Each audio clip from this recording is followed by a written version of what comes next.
തൃശൂരിൽ CPM party അക്കൗണ്ടിൽ 10 കോടി രൂപയുണ്ടെന്ന് ആദായ നികുതി വകുപ്പിന്റെ കണ്ടെത്തൽ. ആദായ നികുതി വകുപ്പ് ഇന്നലെ നടത്തിയ പരിശോധനയിലാണ് ഈ കണ്ടെത്തൽ. MG റോഡിലെ ബാങ്കിൽ മാത്രം ഉണ്ടായിരുന്ന തുകയാണിത്. തെരഞ്ഞെടുപ്പ് പ്രഖ്യാപനം വന്നപ്പോൾ 1 കോടി രൂപ ഒറ്റ ദിവസം പിൻവലിച്ചു. വിവരങ്ങളുമായി തൃശൂരിൽ നിന്ന് മനോജ്, കള്ളപ്പണ ഇടപാടുകൾക്ക്, കണക്കിൽപ്പെടാത്ത ഇടപാടുകൾക്ക് പലവിധ മാർഗങ്ങൾ CPM തൃശ്ശൂരിൽ മാത്രമല്ല സംസ്ഥാന വ്യാപകമായി നടത്തിയിരുന്നു. ഇപ്പോൾ തൃശ്ശൂരിലെ ഒരു ബാങ്ക് അക്കൗണ്ടിൽ മാത്രം ഉണ്ടായത് 10 കോടി രൂപയാണ്. അങ്ങനെ വിവിധ ലോക്കൽ കമ്മിറ്റികളുടെ, ഏരിയ കമ്മിറ്റികളുടെ ഒക്കെ പരിധിയിൽ കോടികളുണ്ട് എന്നാണ് ആദായ നികുതി വകുപ്പിന്റെ പ്രാഥമിക കണ്ടെത്തലുകൾ. എന്താണ് ഏറ്റവും പുതിയ വിവരം മനോജ്? ഈ ആദായ നികുതി വകുപ്പ് ഇവിടെ പരിശോധന നടത്തിയത് MG റോഡിലുണ്ടായിരുന്ന ഈ ബാങ്ക് ഓഫ് ഇന്ത്യയുടെ ബ്രാഞ്ചിലാണ് ഇൻകം ടാക്സിന്റെ പരിശോധന രാത്രിയോളം നീണ്ടുനിന്നത്. ഇതിൽ തന്നെ തൃശ്ശൂരിൽ മാത്രം, അതായത് ജില്ലാ കമ്മിറ്റിക്ക് ഒരു അക്കൗണ്ടിൽ മാത്രം 10 കോടി രൂപ ഉണ്ടായിരുന്നതായാണ് കണ്ടെത്തിയിട്ടുള്ളത്.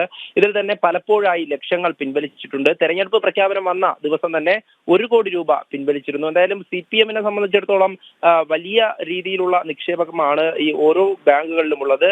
ഇതിൽ തന്നെ ഈ കരുവന്നൂർ കള്ളപ്പണവുമായി ബന്ധപ്പെട്ട് പലതരത്തിലുള്ള അന്വേഷണം ED-യുടെയും അതുപോലെ തന്നെ മറ്റ് സംവിധാനങ്ങളിലൊക്കെ നടന്നു വരുമ്പോൾ ഈ CPM അന്നൊക്കെ പറഞ്ഞിരുന്നത് CPM-ന് യാതൊരുവിധ അല്ലെങ്കിലും ഒരു ബാങ്കുകളിലും ഇത്തരത്തിൽ രഹസ്യ അക്കൗണ്ടുകളില്ല എന്നുള്ള രീതിയിലായിരുന്നു. എന്നാലും ഈ കരുവന്നൂർ ബാങ്കിൽ മാത്രം CPM-ന് 5 അക്കൗണ്ടുകൾ ഉണ്ടായിരുന്നതായി കണ്ടെത്തിയിട്ടുണ്ട്. അതോടൊപ്പം തന്നെ വിവിധ ഏരിയ കമ്മിറ്റികളുടെ നേതൃത്വത്തിലായി പല ബാങ്കുകളിലും അക്കൗണ്ടുകൾ ഉണ്ടായിരുന്നു. ഇതിൽ തന്നെ തൃശ്ശൂർ ജില്ലയിൽ മാത്രം 81 അക്കൗണ്ടുകൾ ഉണ്ടെന്നാണ് ED-യുടെ വിലയിരുത്തൽ. ഇതിൽ തന്നെ 91 സ്ഥലത്ത് സ്വത്തുവകകൾ ഉണ്ടെന്നും കണ്ടെത്തിയിട്ടുണ്ട്. എന്തായാലും ഈ അന്വേഷണം മുന്നോട്ട് പോകുമ്പോൾ CPM കൂടുതൽ കുരുക്കിലാകുകയാണ്. അതായത് കഴിഞ്ഞ ദിവസം രാത്രിയോളം ഈ പരിശോധന ഇൻകം ടാക്സിന്റെ നേതൃത്വത്തിൽ നീണ്ടുനിന്നു. ഇതിൽ തന്നെ തൃശ്ശൂർ ജില്ലാ കമ്മിറ്റി ഓഫീസ് സെക്രട്ടറിയെ വിളിച്ചു വരുത്തി വിവരങ്ങൾ ശേഖരിച്ചാണ് ഈ പരിശോധന മുന്നോട്ട് പോയത്. അതേസമയം തന്നെ തൃശ്ശൂർ ജില്ലാ സെക്രട്ടറിയെ എറണാകുളത്ത് എത്തിച്ച് അവിടെയും ചോദ്യം ചെയ്യൽ നടന്നിരുന്നു. എന്തായാലും ഈ കരുവന്നൂർ ബാങ്കിൽ ഈ തട്ടിപ്പുമായി ബന്ധപ്പെട്ട് CPM-ന്റെ സമുന്നതരായിട്ടുള്ള നേതാക്കളിലാണ് ഈ അന്വേഷണം എത്തി നിൽക്കുന്നത്. നിരവധി നിക്ഷേപകരെ വഞ്ചിച്ച, അവരെയൊക്കെ ആത്മഹത്യയിലേക്ക് തള്ളിവിട്ട, വളരെയധികം ദുരിതം അനുഭവിച്ച ഒരു സംഭവമാണ് ഈ കരുവന്നൂരിനെ സംബന്ധിച്ചിടത്തോളം. മനോജ്, ഏതാണ്ട് 80ഓളം ബാങ്ക് അക്കൗണ്ടുകൾ തൃശ്ശൂർ ജില്ലയിൽ മാത്രമുണ്ട്. പലതും പല ഏരിയ കമ്മിറ്റികളുടെ നിയന്ത്രണത്തിലാണ്. ഇതൊക്കെ രഹസ്യമായി സൂക്ഷിച്ചിരുന്നു. മറ്റൊരു പ്രധാനപ്പെട്ട കാര്യം, ഈ കരുവന്നൂർ ബാങ്ക് തട്ടിപ്പുമായി ബന്ധപ്പെട്ട് പാർട്ടി നടത്തിയൊരു അന്വേഷണമുണ്ട്. ഈ അന്വേഷണത്തിൻ്റെ റിപ്പോർട്ട് ഈ അന്വേഷണ സംഘങ്ങൾക്ക്, അതായത് ED പോലെയുള്ള അന്വേഷണ സംഘങ്ങൾക്ക് ലഭിച്ചു എന്നതാണ് പാർട്ടിയെ സംബന്ധിച്ച് വലിയൊരു തലവേദനയാകുന്നത്. പാർട്ടിക്കുള്ളിൽ നിന്ന് തന്നെ ഈ റിപ്പോർട്ട് പുറത്തുപോയി എന്ന നിഗമനത്തിലാണ്. മുമ്പ് തന്നെ ഈ വാർത്ത പുറത്തു വന്നത്. എന്നാൽ അത്തരം റിപ്പോർട്ട് പുറത്തു വന്നതിന് പിന്നാലെയാണ് എവിടെയൊക്കെയാണ് CPM ഇത്തരത്തിൽ പണം, ഈ കരുവന്നൂർ ബാങ്ക് ഉൾപ്പെടെയുള്ള സഹകരണ ബാങ്ക് തട്ടിപ്പുമായി ബന്ധപ്പെട്ട പണം എങ്ങനെയൊക്കെയാണ് വകമാറ്റിയിരിക്കുന്നത്, എവിടെയൊക്കെയാണ് നിക്ഷേപിച്ചതെന്ന വിവരങ്ങളൊക്കെ അന്വേഷണ ഏജൻസികൾ ലഭിക്കുന്നത്. അങ്ങനെയാണ് പാർട്ടിക്കുള്ളിൽ ഒരു അന്വേഷണം നടന്നിട്ടില്ല എന്ന്, ഇത്തരം റിപ്പോർട്ടുകളില്ല എന്ന് പാർട്ടി പരസ്യമായി പറയുമ്പോഴും ആ ഒരു റിപ്പോർട്ട് ഉണ്ടായിരുന്നു എന്ന് പലപ്പോഴും ദേശാഭിമാനി ഉൾപ്പെടെ പാർട്ടി മുഖപത്രം ഉൾപ്പെടെ പലപ്പോഴും അവ്യക്തമായി റിപ്പോർട്ട് ചെയ്യുകയും ചെയ്തിരുന്നു. അങ്ങനെ ഒരു റിപ്പോർട്ട് പുറത്തു വന്ന് അത് അന്വേഷണ ഏജൻസിക്ക് ലഭിക്കുന്നു. ആ റിപ്പോർട്ടിൽ പറഞ്ഞത് പ്രകാരം നടത്തിയ അന്വേഷണത്തിൽ, അതിൽ നിന്ന് ലഭിച്ച സൂചനകൾ പ്രകാരം നടത്തിയ അന്വേഷണത്തിലാണ് വലിയ തട്ടിപ്പിന്റെ ഓരോരോ വിവരങ്ങൾ ഓരോ ദിവസവും പുറത്തു വരുന്നത്. മനോജ്, പാർട്ടി നടത്തിയ അന്വേഷണത്തിലെ ആ റിപ്പോർട്ടാണ് ഇത്തരത്തിൽ അന്വേഷണ ഏജൻസികൾക്ക് ഇവരിലേക്ക് കൂടുതലായി എത്തുവാൻ വേണ്ടി സാധിച്ചത്. ഈ അക്കൗണ്ടുകൾ എവിടെയൊക്കെയാണ്, അതോടൊപ്പം തന്നെ ഇതിന്റെ എത്രത്തോളമാണ് ഇതിന്റെ ആഴം എന്ന് മനസ്സിലാക്കാൻ സാധിച്ചിട്ടുള്ളത്. പാർട്ടി പക്ഷേ അത് തള്ളിപ്പറയുകയായിരുന്നു. അത്തരത്തിലൊരു അന്വേഷണവും നടത്തിയിട്ടില്ല എന്നുള്ള രീതിയിലായിരുന്നു. എന്നാലും കൃത്യമായും ഇതിലേക്ക് എത്തുവാൻ വേണ്ടി അന്വേഷണ ഏജൻസികൾക്ക് കഴിഞ്ഞു. ആദ്യമൊക്കെ തന്നെ ക്രൈംബ്രാഞ്ചിന്റെ അന്വേഷണത്തിലും ഈ ഭരണസമിതിയിൽ ഉണ്ടായിരുന്ന CPI-യുടെ പ്രതിനിധികളൊക്കെ ഈ കേസുമായി ബന്ധപ്പെട്ട് ജയിൽവാസം അനുഭവിച്ചിരുന്നു. അതിനുശേഷമാണ് ED ഈ സമഗ്രമായിട്ടുള്ള അന്വേഷണം ഈ കേസിൽ നടത്തിയിട്ടുള്ളത്. അതിൽ കൃത്യമായും CPM-ന്റെ പങ്ക് എത്രത്തോളമാണെന്ന് വ്യക്തമാവുന്നുണ്ട്. അതിൽ തന്നെ ഈ നേരത്തെ സൂചിപ്പിച്ച പോലെ അന്വേഷണ റിപ്പോർട്ടൊക്കെ അതിന് സഹായകരമായിട്ടുണ്ട്. അതൊക്കെ പുറത്തു വന്നിരുന്നു. പിന്നീടാണ് ഇവരിലേക്ക് എത്തുന്നത്. അതായത് ആദ്യമായി AC മൊയ്തീന്റെ വീട്ടിലാണ് ഈ പരിശോധന, ED സംഘം എത്തി പരിശോധന നടത്തുന്നത്. മണിക്കൂറുകളോളം, അതായത് ഒരു ദിവസം മുഴുവൻ നീണ്ടുനിന്ന പരിശോധന. അതിൽ നിന്നും അതിനുശേഷം മറ്റ് സ്ഥലങ്ങളിലും ഈ പരിശോധന നടന്നു.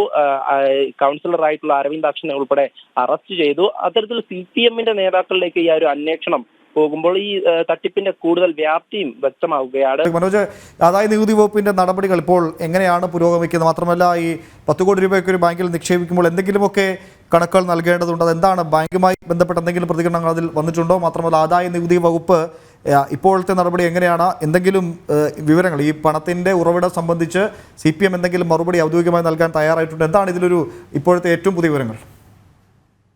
കഴിഞ്ഞ ദിവസം രാത്രിയോടെ നടന്ന ഈ പരിശോധനയിലാണ്, അതായത് CPM-ന്റെ ജില്ലാ ഓഫീസ് സെക്രട്ടറി ഉൾപ്പെടെ വിളിച്ചു വരുത്തി ഈ വിവരങ്ങളൊക്കെ ശേഖരിച്ചിരുന്നു. ഇനി മറ്റ് ബാങ്കുകളുടെ അക്കൗണ്ടുകളിലെയും പരിശോധന മുന്നോട്ട് കൊണ്ടുപോകും. അതിനുശേഷമാകും ഇതിൽ കൃത്യമായൊരു നടപടിക്രമങ്ങൾ ഉണ്ടാകുക. എന്തായാലും ഈ ഒരു അക്കൗണ്ടിൽ മാത്രമുള്ള തുകയുടെ വിവരങ്ങളാണ് ഇപ്പോൾ പുറത്തു വന്നിരിക്കുന്നത്. അതിൽ നിന്നും പിൻവലിച്ചതടക്കം പുറത്തു വന്നിട്ടുണ്ട്. എന്തായാലും ഇനി മറ്റ് ബാങ്കുകളിലെ പരിശോധന, അതായത് ആദായ നികുതി വകുപ്പ് തന്നെ ഈ കഴിഞ്ഞ ദിവസങ്ങളിലൊക്കെ തൃശ്ശൂർ ജില്ലയിലെ വിവിധ ബാങ്കുകളിലായി പരിശോധന നടത്തി വരുന്നുണ്ടെന്നാണ് ലഭിക്കുന്ന വിവരം. അതോടൊപ്പമാണ് ഈ MG റോഡിലെ ബാങ്കിലും ഈ പരിശോധന നടത്തിയത്. അതിൽ നിന്നാണ് CPM ജില്ലാ സെക്രട്ടറി ഉൾപ്പെടെ ഇത്രയധികം തുക പിൻവലിച്ചിട്ടുള്ളത്. ഇതിന്റെ സ്രോതസ്സൊന്നും തന്നെ CPM-ന് വ്യക്തമായി അത് വിശദീകരിക്കാൻ സാധിച്ചിട്ടില്ല. അതുകൊണ്ട് തന്നെ ഇതിൽ കൃത്യമായ ഒരു നടപടി ഉണ്ടാകുമെന്ന് തന്നെ പ്രതീക്ഷിക്കാം. അതുപോയിട്ട് ഈ കരുവന്നൂർ ബാങ്കിൽ നിന്നുമുള്ള നിക്ഷേപങ്ങൾ, അതായത് ഈ രഹസ്യ അക്കൗണ്ടുകൾ വഴി എത്തിയിട്ടുണ്ടോ എന്നതും പരിശോധിച്ച് വരികയാണ്. എന്തായാലും ഈ തിരഞ്ഞെടുപ്പുമായി ബന്ധപ്പെട്ട് ഇത്രയധികം തുക CPM-ന് വിവിധ അക്കൗണ്ടുകളിലായി ഉണ്ട് എന്നുള്ള കാര്യമൊന്നും തന്നെ വിശദീകരിച്ചിട്ടില്ല. അതൊക്കെ തന്നെ രഹസ്യമായി